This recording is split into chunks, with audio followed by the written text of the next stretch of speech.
Hello बच्चों, let's say this question. Which of the following statements about Na2O2 is not correct. हमारे सामने चार अलग अलग स्टेटमेंट्स दिए हुए हैं Na2O2 के साथ के रिगार्डिंग, और हमसे ये पूछा जा रहा है कि इसमें से कौन सा स्टेटमेंट करेक्ट नहीं है।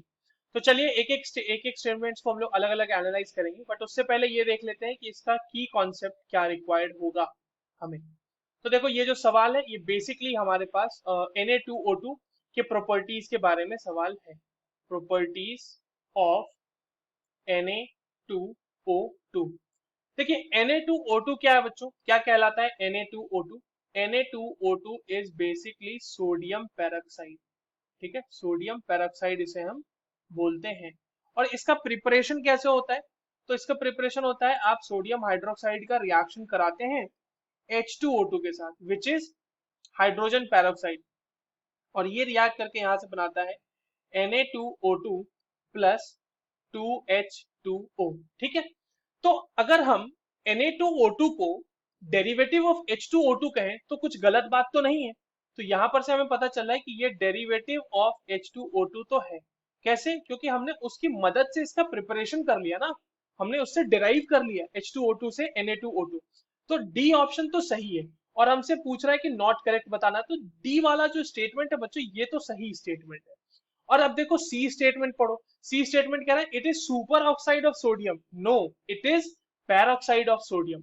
तो ये वाला स्टेटमेंट हमारा गलत हो जाएगा। बाकी के दो स्टेटमेंट्स जो है उसको भी चेक कर लेते हैं कि क्या ये डायमैग्नेटिक नेचर का है और क्या ये Cr+3 को ऑक्सीडाइज करता है कि नहीं करता। तो देखो, Na2O2 में क्या है? अगर Na2O2 की बात की जाए बच्चों, तो वहां पर है आपके पास 2Na plus plus O2 minus, है ना? यही तो पेरोक्साइड है। और इसी पेरोक्साइड को हमें देखना है मैग्नेटिक बिहेवियर के लिए। अब अगर मैं इसका मॉलिक्यूलर ऑर्बिटल कन्फिग्रेशन लिख लूं, इलेक्ट्रॉनिक कन्फिग्रेशन, तो देखिए, पहले तो देखते कितने इलेक्ट्रॉन्स हैं इसके पास। ऑक्सीजन के पास होते हैं 18 इलेक्ट्रॉन, सॉरी 8 इलेक्ट्रॉन। 8 और 2 ऑक्सीजन है तो 8 × 2। और आप देखो कि इसके ऊपर दो नेगेटिव चार्ज भी, यानी कि दो एक्स्ट्रा इलेक्ट्रॉन है, तो दो और इलेक्ट्रॉन होंगे, तो कुल मिला के इसके पास इलेक्ट्रॉन्स कितने हो गए? 18 इलेक्ट्रॉन्स। अब इसका एमओटी इलेक्ट्रॉनिक कन्फिग्रेशन लिख लेते हैं एमओटी के अकॉर्डिंग। तो सबसे पहले हो जाएगा sigma 1s2, sigma star 1s2, sigma 2s2, sigma star 2s2। ठीक है, उसके बाद आ जाएगा सिग्मा 2pz2, उसके बाद आ जाएगा pi 2px2 equals to pi 2py2, pi star 2px whole 2 that will be equals to pi star 2py2।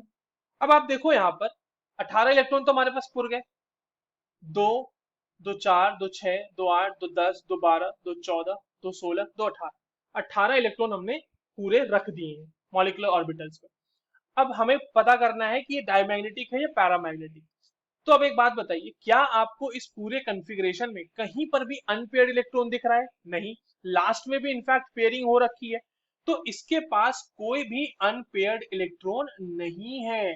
तो क्योंकि इसके पास कोई भी अनपेयर्ड इलेक्ट्रॉन नहीं है, इसीलिए ये डायमैग्नेटिक नेचर का होगा। अगर इसके पास एक भी अनपेयर्ड इलेक्ट्रॉन रहता तो वो पैरामैग्नेटिक नेचर का हो जाता। इसका मतलब स्टेटमेंट बी जो है हमारा, वो भी सही है। एक स्टेटमेंट हमें अभी तक गलत मिला है, बट एक लास्ट स्टेटमेंट बचा हुआ है, उसे भी चलिए हम लोग चेक कर लेते हैं। Na2O2 का हमें रिएक्शन कराना है Cr+3 से।